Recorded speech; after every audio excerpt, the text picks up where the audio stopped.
Hey everybody, it's me steamjoe again. How's everyone doing? I'm back with another review slash recap of JoJo's Bizarre Adventure. This one is for episode 5 and it is the English dub version. So far the show has been very good. I like the animation, the design, the storytelling, the accents, the dialogue between the characters, which is my favorite point of the show. When they talking to each other and themselves and trying to figure everything out and just how they use their words, I think is very cool. But this review slash recap is for episode 5. Let's get it started.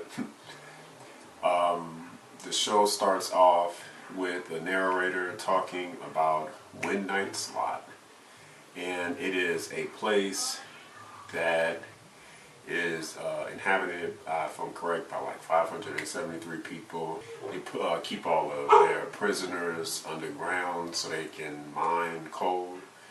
Then they have fish that also travel through the area, so they eat and sell the fish. But little do they know, they are in for a rude awakening because Dio is coming to town. So credits roll, opening credits, and we see JoJo, Baron, and Speedwagon walking along looking at the villagers, crop and harvest and everything. And the next thing you know, Baron tries to open up Speedwagon's diaphragm so that way he can harness his hormone. It was requested by Speedwagon, but it hurt pretty bad, so Speedwagon went falling to his knees. JoJo heard, and Baron was like, well, he asked for it, and he has his pinky up. He uses the same pinky that he used on JoJo. He used on Speedwagon also.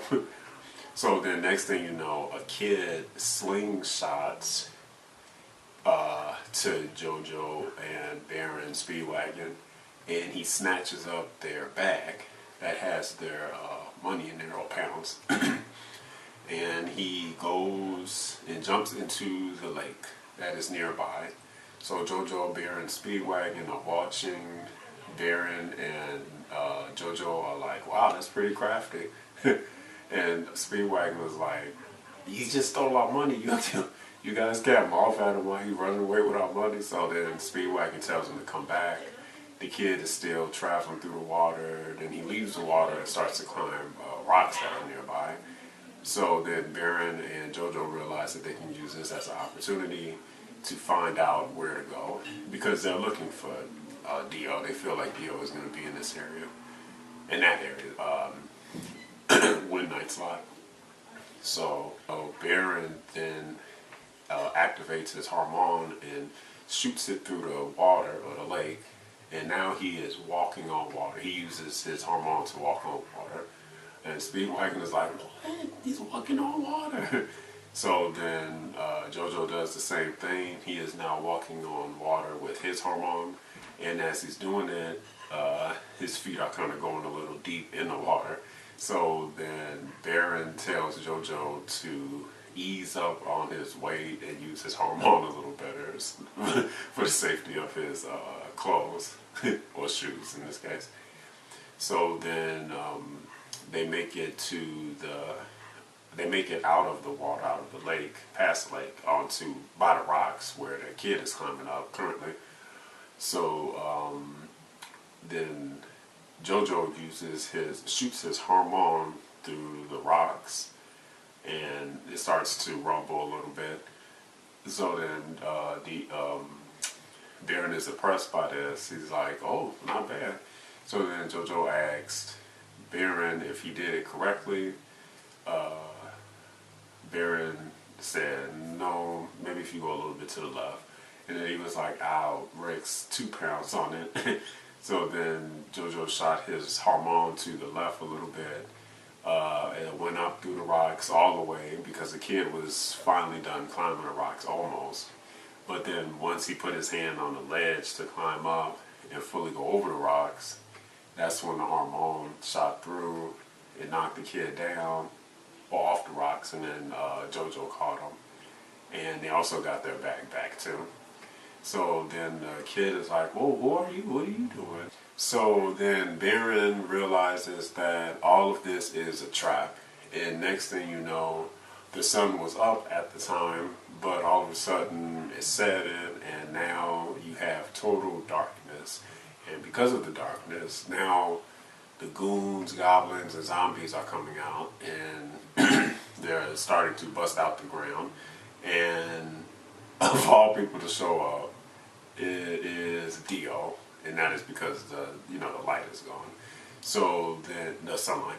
So then Baron says that the kid was hypnotized, and he was meant to drag them over to another area. Have them waste time, so that way by the time JoJo, Baron, and Speedwagon grab the bag, is the sun will have been set.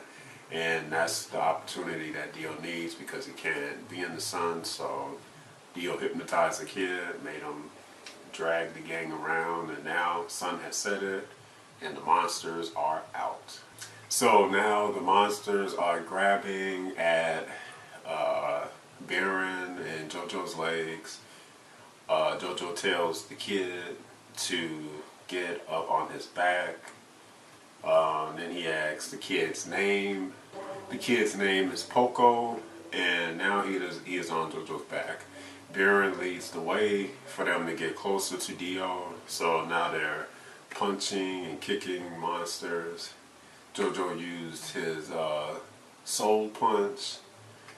Baron used his attacks, and now they're a little bit closer to Dio, who is now on the top of a rock, a tall rock, or rocks that's piled up. So then Speedwagon said, he's talking to himself now, he said that he tried to stiffen up his spine for this situation, but seeing Dio is something else, just because he realizes how much he took away from JoJo and what damage he can do to everybody in the world. So the next thing you know, Baron decides to fight Dio. So then Dio, Dio tells, I think he wagged his finger and told them to come here. So then Baron tells Dio that his reign of terror is over, and him and the Mags are going to be crushed.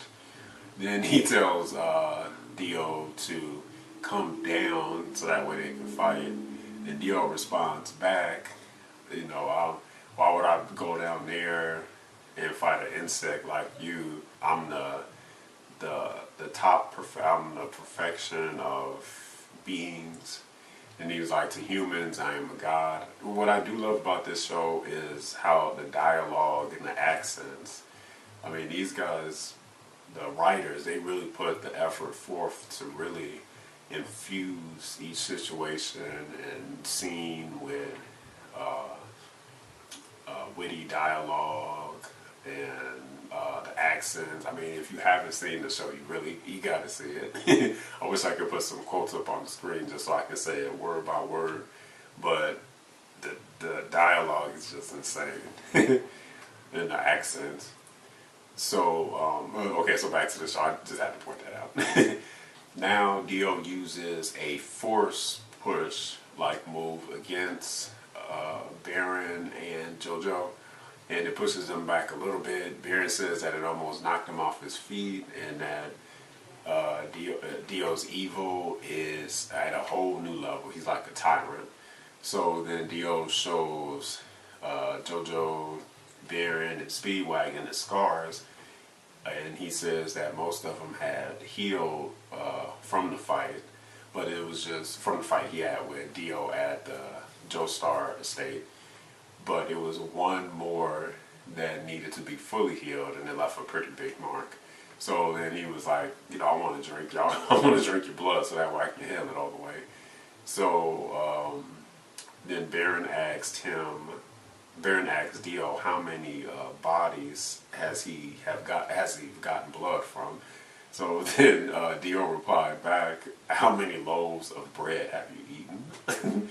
So then that just sent everybody into like hysteria. Baron was like, huh? And then JoJo was like, Dio. So then JoJo was going to charge Dio, and then that's when Baron said, no, let me handle this. So Baron jumps and skips across the rocks, go all the way up to the top where Dio is, and then he uses his overdrive attack, and he uses his fingertips. So he shoots he throws his fingertips towards Dio. Dio blocks it with an open hand, and the next thing you know, he grabs Baron's whole hand, and then he froze his own arm. He froze the moisture in his arm, so that way he can then freeze Baron's arm. So now you have Baron who has a frozen arm, and Dio's arm is also frozen too. So the next thing you know, he starts to then he starts to shoot the blood out of Baron's arm. So not only is it frozen, but he's losing blood at the same time.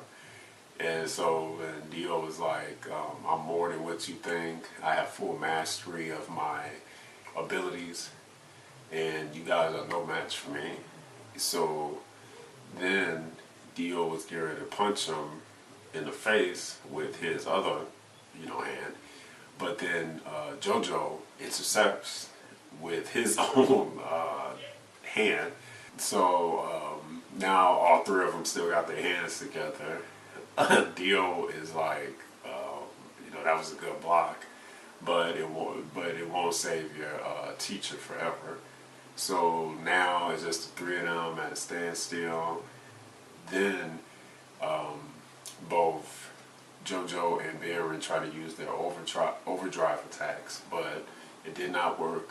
Dio just froze his other arm, and now it had rendered their hormone useless, because once you freeze it, then the heat goes away. If heat goes away, blood stop moving, then you do not have hormone to fight with, so you can't use your sendo attacks or anything. Excuse me, overdrive attacks either you can't use. So then that's when Baron realized that Dio was going to do the same thing to JoJo's arm that he did to that he did to Baron's arm, his own arm. So then Baron tries to kick Dio, but then Dio sticks his hand into Baron's leg. It looked like he broke it in half or something. It looked really nasty. So after Dio stuck his fingertips inside of Baron's legs, he used another force attack and knocked both of them away from himself. And now JoJo and Baron are falling from the sky. So Speedwagon catches the kid, JoJo falls to his feet, and then Baron falls onto Speedwagon and the kid. And now Dio is like, Dio said that there was no match for him, and that they had to save up all their breath because they were going to do a lot of screaming tonight. So now Dio summons 2 more zombies from the ground, and these 2 guys are legends. I mean, like, they are some warrior fighters. They're crazy. It is Bruford and Taruckus. So, and they are huge and muscular. So they coming out the ground, Speedwagon, everybody is looking. They're like, what's going on? And they show up, and now JoJo, Baron, and Speedwagon are in for a long night. Dio brings them up out of the ground. He tells them to kill JoJo. Dio tells Bruford and Taruckus to kill JoJo. And now they're staring at JoJo, the 2 of them. They were killed by Queen Elizabeth I years ago. I guess centuries ago, because that was at 1550. So yeah, that was a long time ago. So now they're staring at JoJo. They're ready to strike. Baron feels like JoJo is not going to win this battle. He's not ready yet to fight these kind of warriors. So now he's trying. Baron is trying to figure out how to get his arm back. Right. Speedwagon asks, "What is he going to do?" Baron says, "I have to warm my blood up so that way I can then get my hormone flowing, and then maybe I can, heal the wounds that my arm has." So the next thing you know, Speedwagon pulls his shirt up and put Baron's arm up against his chest, so that way he can warm it up, warm his arm up, and warm his blood up.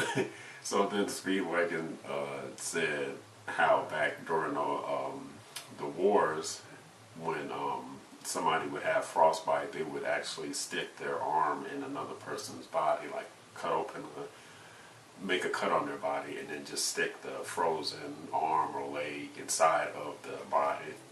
So then Baron is like, "Wow, Speedwagon, I never knew you had this much courage. I thought when times got tough, you would run."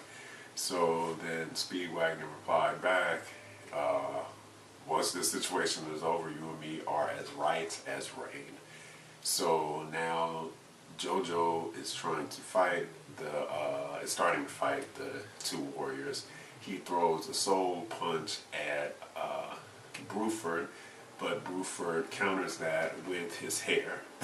He wraps his hair around JoJo's arm, and then next thing you know, the hair is now starting to suck blood from JoJo's body. And JoJo's like, "Well, what's going on? What do I do? What do I do?" And then he uses his other arm and tries to do another soul punch against his other arm, maybe to try to reignite his hormones, so that way he can then blast the hair away. But it had no effect. Hair is still sucking blood out of him. And then Tarukas then brings out a huge sword, I guess. It was huge. And Speedwagon was like, "Oh man, JoJo doesn't have a chance. He's 6 feet, but up against that sword, he's I think he said he's a mighty mouse. He said something. I don't remember what it was." So so then Speedwagon said he's heard a lot of stories throughout his life, but the story with these two, he don't even want to hear. It was funny in the way Speedwagon said it. So then the narrator, it was a cutaway, and then the narrator started to tell the story about Tarukas and Bruford. They were warriors who lost their family during a time when Queen Elizabeth I and Mary of Scotland were ruling and were battling over England. So the two warriors lost their families, they lost everything that they loved, so they really had no will to live. But they saw hope in Mary, Queen of Scotland, so they became her warriors, her protectors, her soldiers. Then all of a sudden, Mary's husband died, and Elizabeth I, she found out and blamed Mary's husband's death on her. Elizabeth blamed Mary for her husband's death, for Mary's husband's death, and that made all of the people who lived in Scotland turn against Mary. So next thing you know, Mary is locked up by Queen Elizabeth, and now Elizabeth is trying to rule all of England, or pretty much is now. But what stands in her way is Mary's two warriors, Tarukas and Bruford. So they're fighting, they're destroying, they're killing a lot of Elizabeth's men. So Elizabeth comes up with this idea, because she still has Mary locked up in the castle. So she told Tarukas and Bruford that if they sacrificed their lives for Mary, then Elizabeth would let Mary go. No hesitation. the two warriors agreed to it, and they were going to sacrifice their lives. They were going to let Elizabeth's men kill them, so that way Mary can be set free. So now the two are pretty much they locked up in the wooden holders and everything, and they're here to get their heads chopped off by the axe.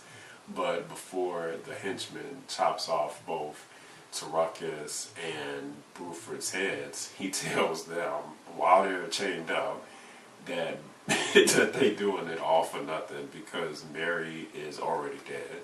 So then he tells them to look, I think, to the far right. They'll see Mary's body. So then Taruckus and Bruford looked over to the far right, and they saw Mary's head separated from her body.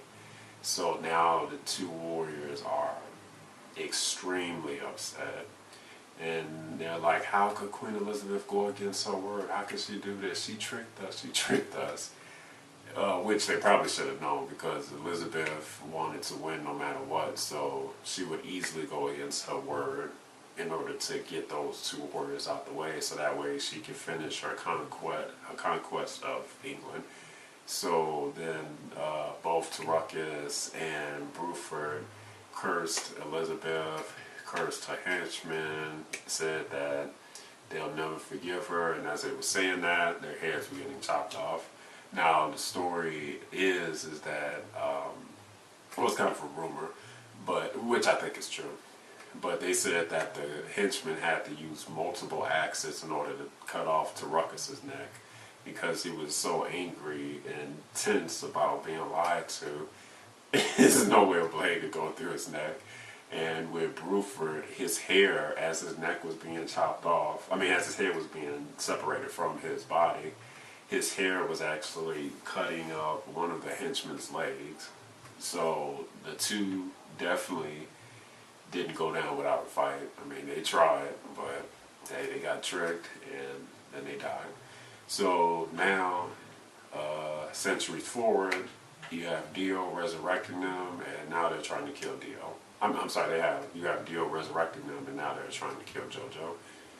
And they're pledging their allegiance to Dio, saying that the world is corrupt and that everybody on it is irredeemable. Everybody has to die. So these two are heated. We still have JoJo's arm being wrapped with Bruford's hair. So next thing you know, JoJo channels all of his hormone energy into his arms, and now next thing you know, his whole body is just flowing with hormone, and it's a lot stronger than before.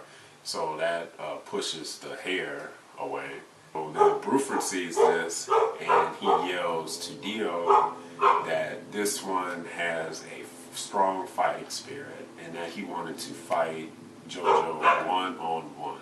He asked Dio for permission. Dio gave it to him, said go ahead, fight him. So then he told Taruckus to stay back. He wanted JoJo one-on-one. So the next thing you know, Bruford jumps up, and he has his hands behind his back, his arms behind his back. So now JoJo's like, what? Why is he launching at me with his... He jumps, and then he launches at JoJo with his arms behind his back. So JoJo says, why does he have his arms behind his back? That's weird. But little did JoJo know that he was actually had a sword behind his back. And the sword was being held by Bruford's hair. The hair pulls out the sword, and then it goes right up against JoJo's face. I don't think it cut him, but it pushed him off the rocks that they were on top of and back into that same lake they went across earlier.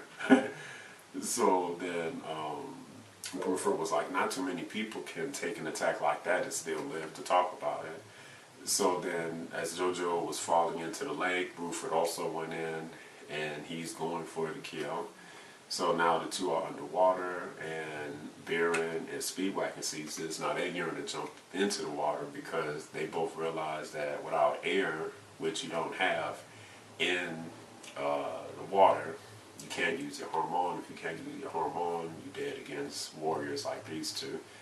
So then they're about to jump into the lake to help JoJo, but then that's when Taruckus shows up and stops them. Then Dio says that there's no need for him to be there anymore because he figured JoJo was going to be dead by the time Bruford got a hold of him. So then he says that he will continue to spread his evil across the people of Wind Knight's lot and eventually the world. So then he disappears into the night like a vampire does. So now we are looking at JoJo and Bruford underwater, and JoJo realizes that he won't be able to use any of his powers underwater. And now, this is the weird part, Bruford gives him the opportunity to go back up to the top on land because Bruford said that his armor is no good underwater, and so then he gave JoJo an opportunity to go up. JoJo started to lose a lot of air. Well, he needed air because his lungs were starting to give out. And now he's grabbing at his neck. And then he realizes that maybe the best thing to do would be to go even deeper into the ocean. So then JoJo shoots down to the bottom of the lake. So the next thing you know, he sees coal at the bottom, and then he realizes that with the coal, by it falling when the people up top were mining, it trapped a lot of air up under the coal. So JoJo's plan was to lift up the coal and then get some of that trapped air, breathe it, and then reenact his hormone. So JoJo did that. He got a nice big gush of air, and then he activated his hormone, and now it is blue. He has blue hormone. And then he says that Bruford has no chance now, and this was his fight to win. So then JoJo uses his underwater turquoise overdrive attack, and he shoots it towards Bruford, and now it's all in Bruford's face. It didn't hit him yet, but when it was about to, then that's when it paused and said to be continued, and that was the end of the episode. So this one, I thought the best part about this episode was the dialogue between all of the characters. That's first and foremost. I thought the dialogue was so funny and cleverly written. It was just insane. I love the accents and the dialogue on this. Action was good. I thought at times the animation was a little stiff, but what it did remind me of is like comic book fighting. So it wasn't fluid, but it had a lot of substance and meaning, and it was just like a comic book, you know. The story, I thought, was perfect. It was perfectly paced. I also liked the side story of Taruckus and Bruford, and how they were tricked, and now they're back, and now they're trying to kill JoJo. They're working with Dio. You know, I thought all of that was a very, very, very good mix, and I can't wait to see episode 6 because I want to see how JoJo take down these two warriors. They are huge. But all in all, this was another great episode, and I gotta rate it or score it. So I'm giving this one 8 steams out of 10. Another great episode. That's about it for my review/recap. Thanks guys for watching. Like, comment, share, and subscribe, and stay tuned for more great content. Thanks for the support, and as always, Steam Joe out.